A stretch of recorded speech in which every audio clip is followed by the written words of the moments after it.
اور پھر خاص طور پر انسان رزق کے لیے دعائیں کرتا رہے،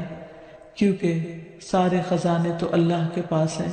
وہ جب جس کو جتنا چاہے عطا کر سکتا ہے۔ اس کے لیے نبی صلی اللہ علیہ وسلم کی سکھائی ہوئی مسنون دعائیں بہت ہی بہترین ہیں۔ نبی صلی اللہ علیہ وسلم ہر روز صبح فجر کی نماز کے بعد یہ دعا پڑھتے تھے، اللہم انی اسألک علما نافعا ورزقا طیبا وعملا متقبلا۔ اے اللہ،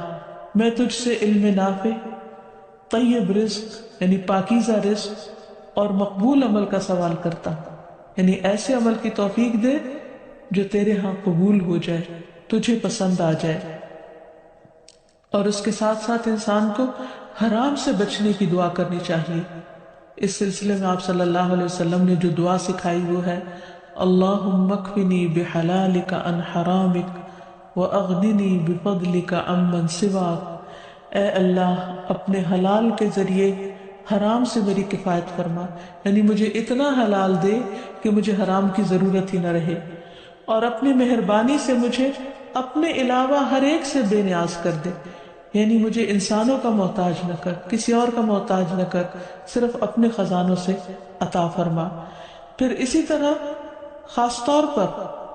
بڑھاپے کی زندگی کے لیے وسعت رزق کی دعا کرنی چاہیے، کیونکہ جب انسان بوڑھا ہو جاتا ہے تو اس کے اعضاء کمزور ہو جاتے ہیں، وہ اپنے لیے خود کچھ کمائی نہیں کر سکتا، وہ دوسروں پر ڈیپینڈنٹ ہو جاتا ہے، تو اس وقت وسیع رزق کی دعا سکھائی گئی۔ فرمایا اللہم اجعل اوسع رزقک علی عند کبر سنی وانقطاع عمری۔ اے اللہ، جب میں بوڑھا ہو جاؤں اور میری عمر ختم ہونے لگے تو میرے رزق کو وسیع کر دے۔ اور اسی طرح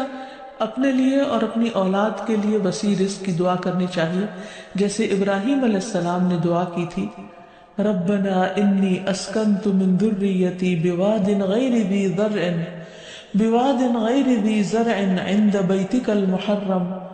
ربنا لیقیموا الصلاة فاجعل افئدة من الناس تہوی الیہم